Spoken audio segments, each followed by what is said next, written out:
Hi there, I'm Joey. I'm Jacob. And we're watching Star Trek for the first time. Last time on Star Trek, just an incredibly emotionally charged episode. And also a little confused right at the end. But otherwise, really good. Yeah. Yeah, good time. Today we're watching an episode called Devil's Due. Devil's Due. Devil's Due. This is a significant episode for us as reviewers of Star Trek. Yes, just strictly for us personally. For a very long time I've been taking notes on Star Trek. Every single Star Trek thing we've ever watched. I even left some spaces at the front for the episodes I didn't take notes on, like the Man Trap and everything. So, but here, right at the end, this is the end of this notebook. The end of the first Star Trek notebook. All of my notes from Miri to now are all here. So because Miri was when I started taking notes.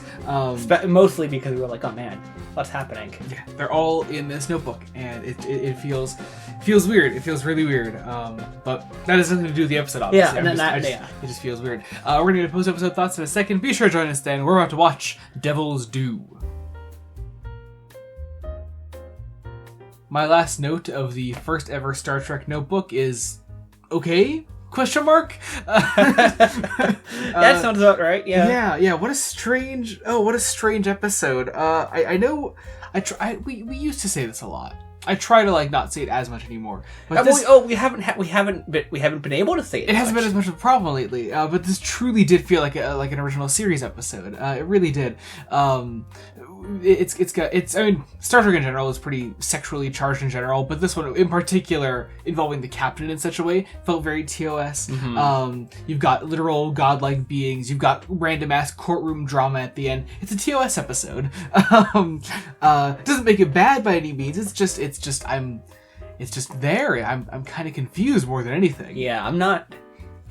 Normally, we could pick out a theme the episode wants to tackle. Yeah. If it does it successfully or not, that is not the point. Yeah. We can normally pick out what it wants to do within the first 20 minutes. Yeah. But man, I can't quite pinpoint what this episode actually wants to be about. It's a very strange episode, and I don't know. I wish I had more to say about it. I know I'm not gonna have a ton to say about it. No, I don't. I mean, It had like a charismatic antagonist in the form of Ardra in the form of not Ardra. Yeah. Man, it was really funny towards the end there. I was joking about it. After the courtroom drama was resolved, the guy walks up to Picard and is like, "Thank you for all you done. You have saved our lives." But also, our entire 1,000-year history of our planet was a fucking lie, apparently. So I get that it was important that you just proved the Ardra myth and everything, but man, that's a lot that we have to deal with on our end. That's especially because the whole planet was whipped into an actual frenzy. Yeah. Where, as stated at the beginning of the episode, the anxiety was so high. They were about to commit suicide, apparently. On a large scale, I guess. The planet itself, every single person on the planet was apparently so committed to committing suicide. Deanna Troi felt it across the entire planet. My God. Through a view screen. They haven't even hit the planet yet. Yeah. Speaking of Deanna Troi, why do we keep doing this? Why do we keep doing this to her? Poor Marina Sirtis. I can't... There's the whole scene where Ardra is hitting on Picard, and... Okay, I'll finish the thought. I just thought about why something happened. Ardra is hitting up Picard, and she's like, maybe I could choose a form more pleasing to you that you're more familiar with. And she turns into Deanna Troi. And I'm like, first off, it would make more sense if it was just Dr. Crusher. Do you know why? I think unless I'm forgetting something, she never saw Beverly. Did she ever meet Beverly? No. No, she did on the bridge. I was gonna say, but yeah, she doesn't. But it's one of those things where she didn't see them interact, maybe, and she just assumed sort of nothing came between them. Yeah. But yeah, no, I guess, because it would make sense that she doesn't actually have powers, and I mean, I guess I don't blame her for looking at Marina Sirtis and being like, yes, that's the one that everyone would desire on the ship, because yes, absolutely, but fuck, I mean, come on, why do we keep... I know I'm not helping the situation when I say that I too feel these ways about Marina Sirtis, but we should be treating her better. That's all. She should be getting better material. Christmas Carol. Let's talk about A Christmas Carol. I loved the opening scene. Very similar to our... I was looking back at my notes. It was in The Defector with the Henry V scene. With Data. And Picard fulfilling a similar role, almost like a director for him. It's more like... I more get the impression Data wants Picard's feedback. Mm-hmm. He's like, hey, I want to act effectively. Yeah. I want to act. I want to show that I'm understanding this. can you direct? Can you give me feedback? Yeah. And Picard does that. It's interesting. Yeah. It kind of almost has that that elementary to your Data thing where it's like, oh, here's something that like we could bring that back around to Data at the end here, when he's the arbitrator in the end. But like Data isn't actually like the ending isn't like an important moment for like Data's character or anything. It's not like he's there literally just fulfilling his function.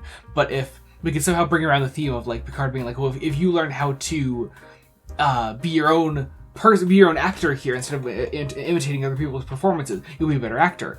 If we can somehow bring that back around to the arbitration scene of Data being like sort of landing on his own intuition. Yeah, but like there's no fulfillment there for Data at the end. So like even then the focus on Data in this episode isn't like actually brought back around in a meaningful way. So yeah, I don't know. Ardra herself is a fine villain. Very campy TOS kind of sparkly outfit. Got her own thing going on. I love the whole she can turn into other society's version of the devil. Towards the end, literal, actual, just human devil. Yeah, and then I absolutely loved the costume for Feklar, the Klingon devil. How was it? Where the souls of the dishonored Klingons will go. Yeah. I just love the build up to it of Worf being like, "You are not Feklar," and then she immediately turns into Feklar. I'm like, "Oh no, that's Feklar. That makes sense." That's definitely what Feklar would look like. One would assume, I suppose. But yeah. Is that it? Is that all I have? I mean, we did sort of talk about the whole episode, and yeah, I think it's all. Oh no! It's an episode I don't have a lot of personal opinions on. Yes, it just kind of happens. Yeah, it's just kind of there. It's not bad. It's just fun. It's certainly not great either. It's not great either, though. I mean, it's not even an episode that I can go actually to for just like fun. Like, I don't know, there are better fun TNG. Yeah, there are better fun episodes. Yeah. And now we're at the point in TNG where we've watched so much of it. We're almost at the 100th episode, I think. Wait, no, we're not past it, right? No, we just hit 80 recently. That's it. I don't think we passed 90 yet. Yeah. But no, I mean, like, we're getting to the point where there's so much TNG that like, we're spoiled for choice as far as like really good episodes to go back to, or really fun episodes. Yeah, really fun episodes, which are not necessarily all the good episodes. Yeah. A fun episode is not necessarily good, but a good episode can also is not necessarily fun, I should say, actually. Yeah. But this is also the halfway point of the season. We're halfway through the show, halfway through season 4 at this point. We have 13 episodes to go.